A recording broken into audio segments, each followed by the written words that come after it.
को और कहा है तुम बिन श्रीपति। महाकवि सूरदास, भक्त कवि सूरदास, कृष्ण भक्त कवि सूरदास, उनका ये बहुपठित बहुआदृत बड़ा महिमावान पद, मौसम कौन कुटिल खल कामे। कभी इस पद पर थोड़ी सी चर्चा हुई है, आज किसी और बिंदु से किसी और कोण से थोड़ी बात करें। मौसम कौन कुटिल खल कामे। देखो, सीधे अगर इस पंक्ति को देखें तो ऐसा लगता है कि सूरदास जी यह कह रहे हैं कि मैं सबसे कुटिल, सबसे दुष्ट कामी हूं। लेकिन एक व्यंजना पर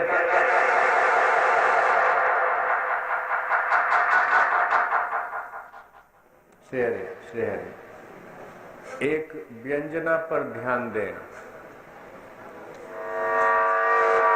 अरे क्या कर रहे हैं बाबू?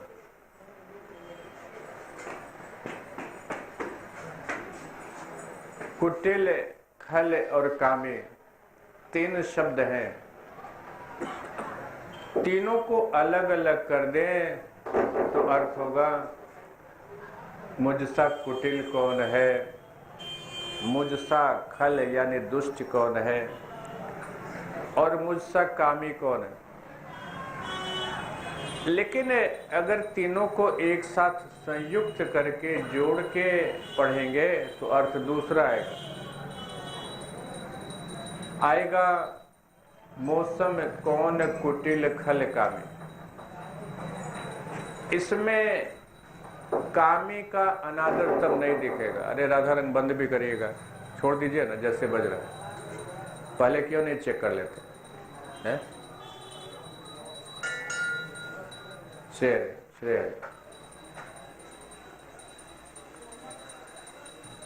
ठीक से देखेंगे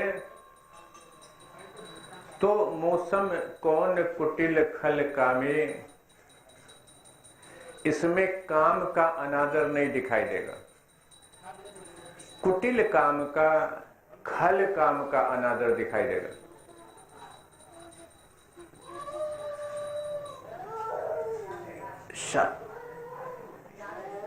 बार जरा मदन जी बाहर बात बंद करवाइए बच्चों से। गीता में भगवान स्पष्ट रूप से कहते हैं, जब अपनी विभूतियों का वर्णन कर रहे हैं तो भगवान बता रहे हैं कि मैं काम हूं।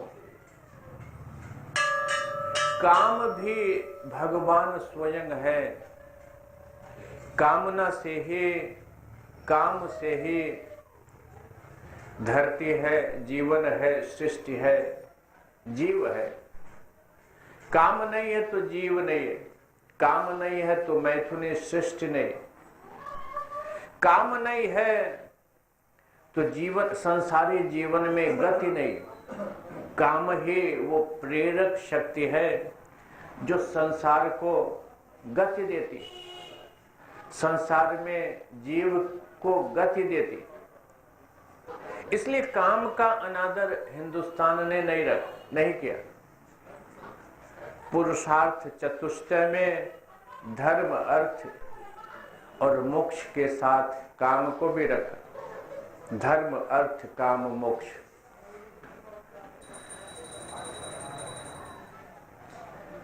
ऋषि वात्स्यायन ने काम सूत्र ही लिखा। अनादर काम का नहीं, अनादर काम के अतिरेक का है, अनादर कुटिल काम का है, अनादर खल काम का है। देखो, जब काम का अतिरेक होता है तो ही काम कुटिल बनता है, काम खल बनता है। भगवान गीता में कह रहे हैं कि मैं काम हूं, लेकिन फिर आगे स्पष्ट करते हैं कि मैं धर्म के अविरुद्ध काम हूं। जो धर्म के विरुद्ध नहीं है वो काम हूं। और धर्म क्या है? जो जीवन के विरोध में है, जो सृष्टि के विरोध में है, जो अस्तित्व के विरोध में है, जो अभ्युत्थान के विरोध में है, जो अभ्युदय के विरोध में है, जो निःश्रेयस के विरोध में है, वह अधर्म है। ध्यान देना, अधर्म माने जो मुसलमान के खिलाफ है, जो हिंदू के खिलाफ है, तो एक दूसरे के अर्थ में वो अधर्मी नहीं। हिंदुस्तान ने बड़ी श्रेयस्कर, बड़ी सुंदर व्याख्या दी धर्म की, अधर्म की। यतो अभ्युदय निःश्रेयस सिद्धि सधर्म, जिससे अभ्युदय सिद्ध होता है और निःश्रेयस की सिद्धि होती है। अभ्युदय में ही बात पूरी हो जानी चाहिए। उदय माने देखो, उदय किसका होता है? उदय सूर्य का होता है, जो सबसे महिमावान प्राकट्य है लौकिक जगत में, वो है सूर्य का प्राकट्य। हर सुबह सूरज का उदय होता है, सूर्योदय होता है। तो जब भी तुम उदय को, उदय शब्द जिह्वा पर लाओगे, सूर्य का उदय मन में अंकित हो जाता है।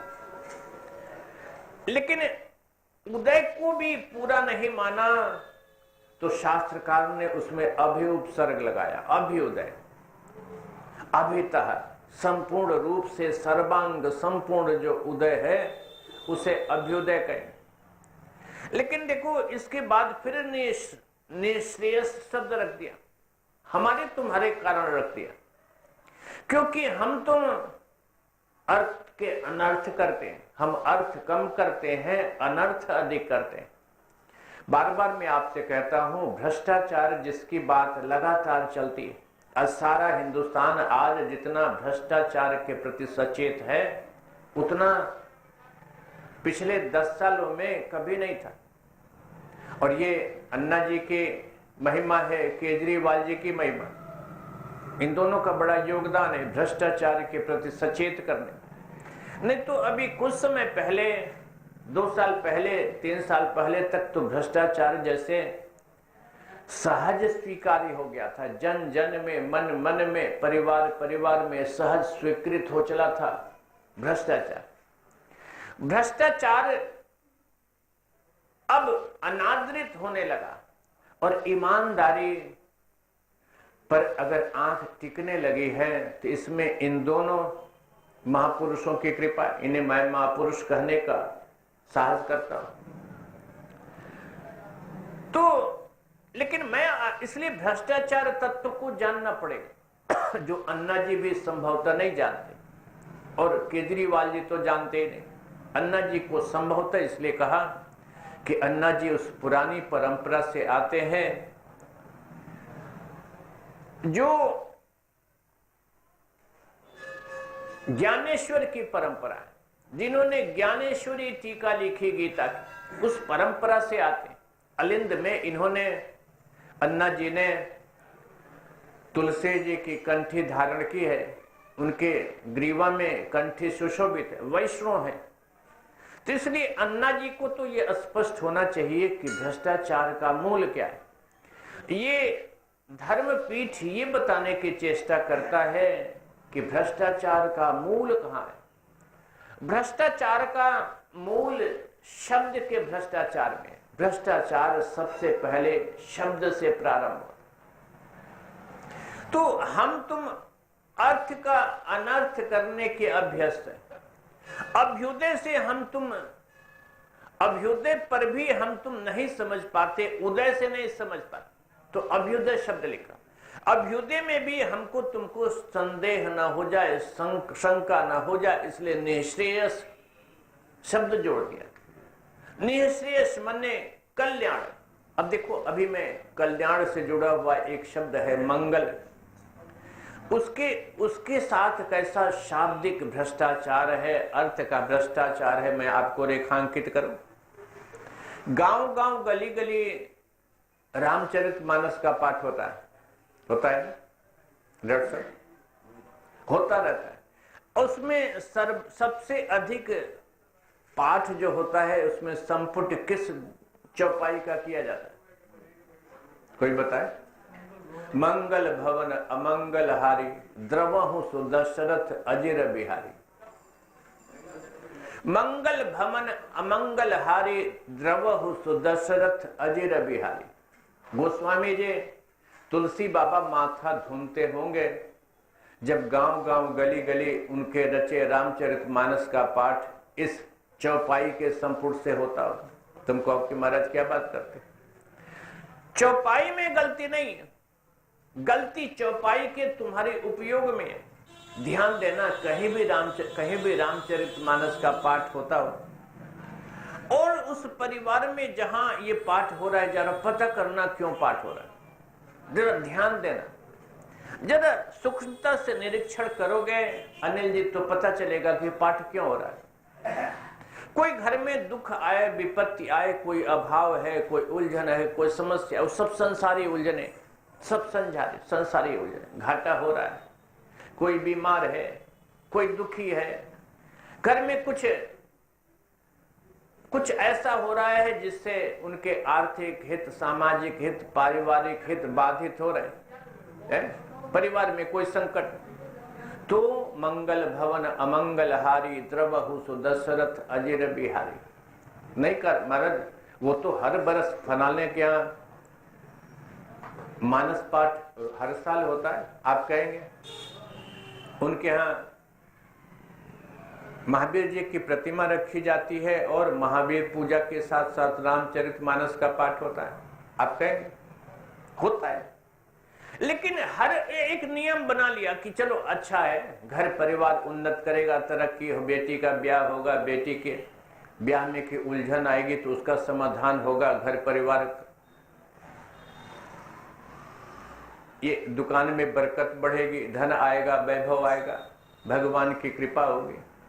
यही उनके लिए भगवान की कृपा सर्वाधिक यही है कि घर परिवार में इसी को मंगल कहते, घर परिवार में सब अच्छा रहे, सब निरोग रहे, स्वस्थ रहे, सुख रहे, समृद्ध रहे। बेटा है तो बहू आए, बहू है तो नाती आए, नाती आए तो पोता आए। अब देखो इसी में यही उनका मंगल, घर घर गांव गांव गली गली जो रामचरितमानस का पाठ हो रहा है इसी भाव से जब संपुट होता है। मंगल भवन अमंगल हारी द्रवहु सुदशरथ अजय बिहारी।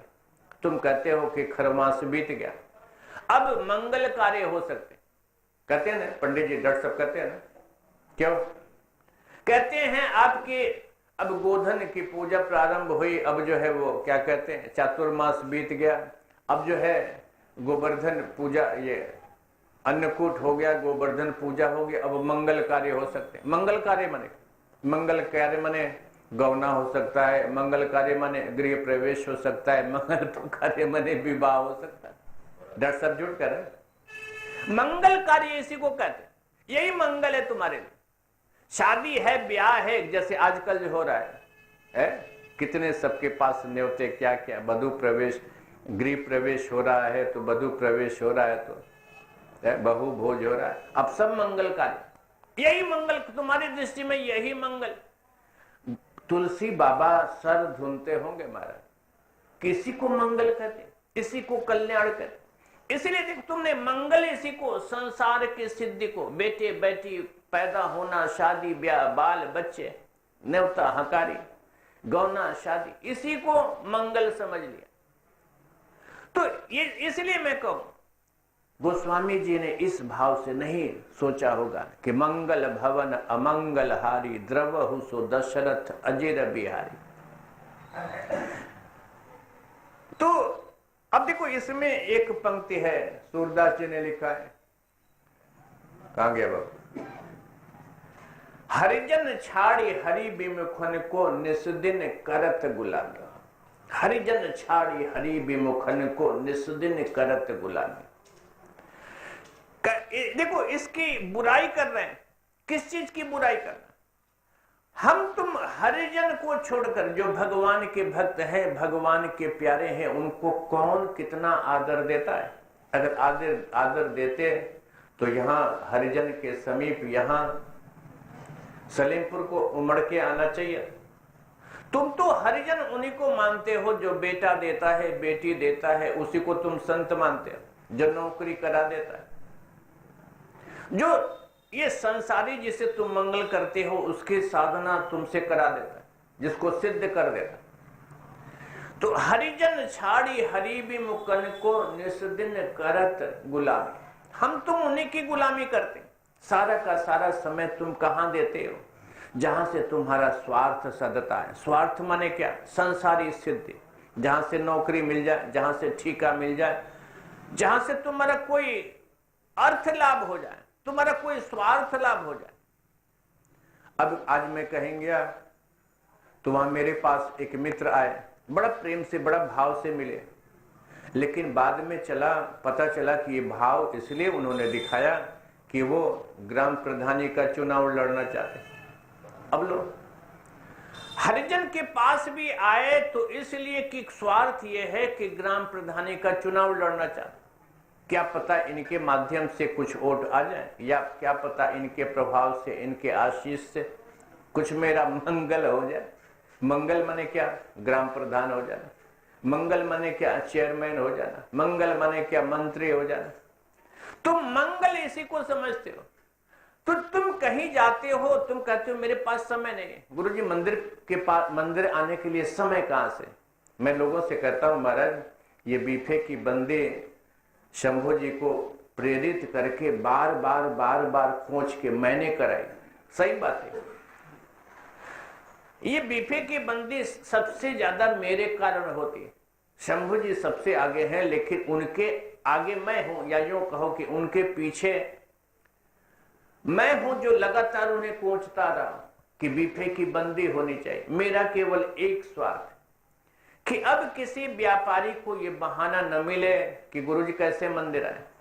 कल मैं किसी से मिला बहुभोज के एक आयोजन में, मैंने कहा कि बाबू मंदिर इतना सुंदर कंठ है आपका, आप आते क्यों नहीं? गुरुजी क्या कहें, कैसे कहें? मैंने कहा कि सच सच बोलो बाबू। तो गुरुजी फलां चीज की दुकान है, अब ना बताऊं, 8 तो बजे जाते, अब मैं क्या करूं, कब आऊं, क्या करूं? तो मैंने कहा, अब किसी से कहा कि बाबू बीफे तो आप, तो कहा कि गुरुजी निकल जाता हूं देवरिया, गोरखपुर, कभी यहां कभी वहां। अब देखो, तो तुम बीफे की बंद, तुम्हारे पास समय ही नहीं है। देवरिया के लिए समय है, गोरखपुर के लिए समय है, मित्रों के पास बैठने के लिए समय है, बहुभोज में जाने के लिए समय है, शादी के लिए, ब्याह के लिए, बीवी के सामने, टीवी के सामने बैठने के लिए समय है। हरिजन के पास बैठने के लिए समय नहीं। हरिजन छाड़ी हरि विमुखन को निस्दिन करत गुलामी। और देखो इसमें हरि विमुखन में और हरिजन में जो हरि शब्द है वो कहां से आता है? हरि माने जो हरण कर लेता है। अब देखो हरिजन, जो हरि भगवान का ये जो नाम है, श्री कृष्ण गोविंद हरे मुरारे, इसमें भी हरि शब्द है। हरि को पुकारा जब जाएगा तो हरे होगा। श्री कृष्ण गोविंद हरे मुरारे, हे नाथ नारायण वासुदेव। अब ये हरि शब्द का क्या अर्थ? सामान्य जो संसारी प्रीति के भक्त होते हैं, अब भक्त उन्हें क्या कहें? जो कथा कहने वाले लोग, जो प्रवचन करने वाले लोग, वो हरि का अर्थ लेंगे कि जो दुख को हरण कर लेता है। उससे आगे जाएंगे तो कहेंगे जो पापों को हरण कर लेता है। मैं भी सुबह कहता सर्व पाप ताप संताप हारी, कहता हूं ना, हारी शब्द वहीं से आता।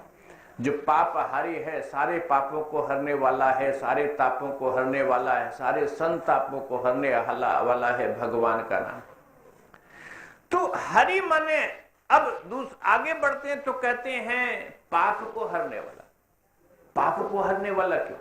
दुखों को हरने वाला।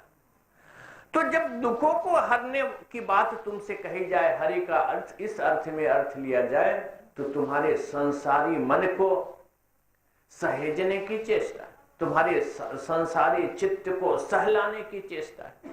और देखो, जो तुम्हारे संसारी मन को सहलाएगा उसी के पास भीड़ ज्यादा होगी। संसारी उन्हीं संतों के पास, उन्हीं तथाकथित संतों के पास जुटेंगे जो तुम्हारे संसारी वृत्ति को सहलाएगा, पोषित करेगा।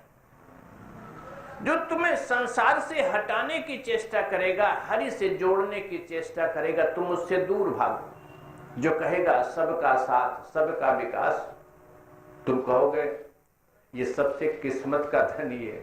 आज इस पर अभी टीवी पर बहस हो रही।